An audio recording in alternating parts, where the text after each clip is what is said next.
Good day mga ka-KJ! Welcome back sa aming channel. At sa araw na to, gagawa tayo ng jelly dessert na hindi lang masarap, makulay, at syempre affordable lang na pwede mong pang negosyo. Kaya kung interesado ka malaman ang complete recipe nito, panoorin hanggang dulo. Partner natin dito ang Megalicious Mr. Gulaman. Lagay tayo ng 90 grams ng clear jelly powder nila, 800 ml ng fresh milk or evaporated milk, 250 grams ng condensed milk, at maglalagay din tayo dito ng banana flavoring. Naglagay lang ako ng 1/2 teaspoon. Haluin lang natin ito ng maigi hanggang sa kumulo ito. Pag nakulo na, ilalagay na natin sa cup. Ito yung gamit natin na pudding cup. This is microwavable, kaya kahit mainit ang ating linalagay na jelly mixture ay hindi yan malulusaw. Kung saan ko naman ito nabili, ilalagay ko na lang dyan sa baba. After natin malagyan lahat ng cups, hindi ko pala ito pinuno mga mare, at ngayon ay gagamit tayo nitong mga flower molder. At ilalagay ko din yung link niyan sa baba. Kumuha lang ako ng 90 ml ng ating jelly mixture. Then naglagay ako ng red food coloring. At ilalagay lang natin ito dito sa ating mga flower molder. At sa 90 ml, makakagawa tayo dito ng 4 na flower.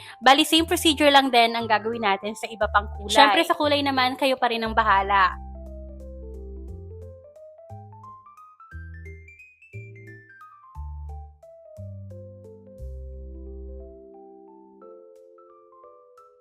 Ngayon nga, nalagyan na natin lahat. Ngayon, gagawa ulit tayo dito ng jelly. Kailangan ulit natin ng 19 grams ng clear jelly powder, 1/3 cup ng asukal, at 500 ml ng water. Haluin lang natin itong mabuti at lutuin hanggang kumulo ito. At pwede na natin ilagay ang ating mga chia seeds. Hanguin na natin ito at ilalagay na natin dito sa ating mga cup. Nagset na din ang ating mga flour jelly at linagay ko na ito dito sa ating pudding cup. O diba, sobrang cute mga mare. Pwede ito pang handa o kaya naman pang negosyo kahit nasa bahay ka lang din. At linagay ko na nga dito yung ating chia jelly mixture. After natin malagyan lahat, ngayon naman ay palamigin muna natin ito. Eto pala lahat ng nagawa natin, iba't ibang color, sobrang sarap at bumagay talaga yung banana flavor dito sa ating mga jelly. Simple lang pero napakasarap. Magugustuhan to, lalong-lalo na ng mga bata dahil sobrang colorful. Para presentable tingnan, naglagay lang ako dito ng label sticker. Don't worry dahil lahat naman ng ginamit natin dito, ilalagay ko sa baba. Ngayon nga, nag-set na ito at i-taste test na natin. Alam nyo, sobrang sarap pala kapag linagyan ng chia seeds dahil may extra crunch. Milky at soft din yung ginawa natin na jelly. At kung nagustuhan mo, subscribe for more dessert recipe.